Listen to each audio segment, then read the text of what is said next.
ಇಷ್ಟು ಸಾಕು.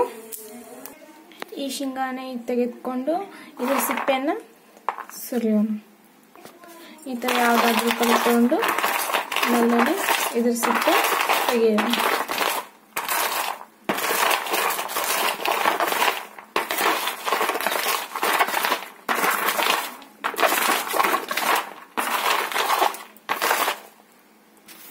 ನೋಡಿ ಎಲ್ಲ ಸಿಪ್ಪೆ ಈ ಥರ ತೆಗೆದುಕೋಬೇಕು ಯಾವುದಾದ್ರೂ ಕಲ್ಲಿಂದ. ಈಗ ಇದು ಮರದೊಳಗೆ ಹಾಕೊಂಡು ಸ್ವಚ್ಛ ಮಾಡೋಣ. ನೋಡಿ ಎಲ್ಲ ಶೇಂಗಾದ ಸಿಪ್ಪೆ ಹೋಗಿದೆ, ಒಂದೊಂದು ಉಳಿತಿದೆ ನಡೀತಿದೆ ಅಷ್ಟು. ಈಗಿದು ಸ್ವಲ್ಪ ದಪ್ಪದಾಗಿ ಮಿಕ್ಸಿಗೆ ಹಾಕ್ಕೊಳ್ಳೋಣ. ಮಿಕ್ಸಿ ಜಾರ್ ಒಳಗೆ ಹಾಕ್ಕೋಬೇಕು. ಹಾಕಿಕೊಂಡು ಈಗಿದು ಸಣ್ಣದಾಗಿ ಎಲ್ಲ ಸ್ವಲ್ಪ ದಪ್ಪದಾಗಿ ಹಾಕ್ಕೊಳ್ಳೋಣ. ನೋಡಿ ಈ ಥರ ದಪ್ಪದಾಗಿ ಹಾಕ್ಕೊಳ್ಬೇಕು.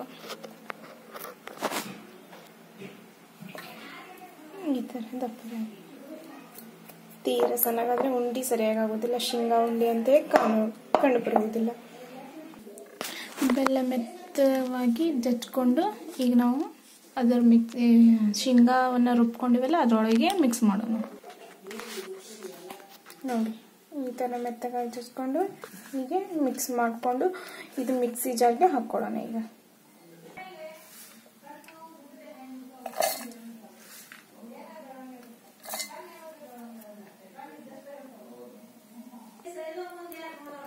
ನೋಡಿ ಈ ಥರ ಹಾಕ್ಕೋಬೇಕು.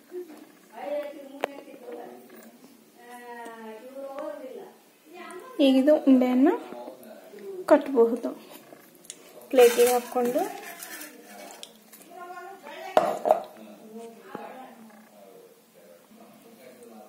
ಈ ಥರ ಕೈಯಲ್ಲಿ ಉಂಡೆ ಮಾಡಬೇಕು. ನೋಡಿ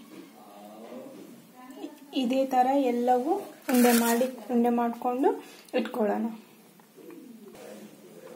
ಈ ಥರ ಉಂಡೆನ ಮಾಡ್ಕೋಬೇಕು. ಈಗ ನಮ್ಮ ಶೇಂಗಾ ಉಂಡೆ ರೆಡಿಯಾಗಿದೆ. ಈ ಥರನೂ ಶೇಂಗಾ ಉಂಡೆ ಮಾಡ್ಕೋಬಹುದು.